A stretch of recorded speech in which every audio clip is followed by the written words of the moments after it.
When my daughter was growing up, I used to teach her things most kids probably didn't learn from their dads. One weekend, we were out in the driveway and I showed her how to change the brakes on her car. I want to say she was 16 or 17, probably 16. How to pull the wheel, how to take the caliper off, how to put everything back together.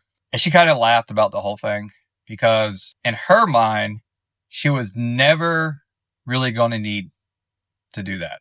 Not because she couldn't learn it, but because she had this quiet assumption that kids have sometimes. Dad will always be here. If something breaks, Dad will fix it. If something goes wrong, Dad will handle it. And honestly, I probably thought the same thing. And then one day I had a stroke. And suddenly the world got very real for her. All those little things I'd been teaching her over the years, they weren't just dad lessons anymore. They were life lessons. They were times of bonding. But because for the first time, she had to face something every kid eventually realizes. Your dad isn't permanent.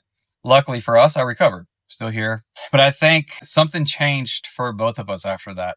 Those lessons in the driveway, those talks about how to handle things in life, they weren't just teaching moments anymore. They were preparation. Because the real job of being a parent isn't just trying to protect your kids forever. It's making sure they'll be okay one day when you're not here. That's a hard thing to think about as a parent. But if you do it right, you don't just raise a kid. You raise someone who can stand on their own when you're not here anymore.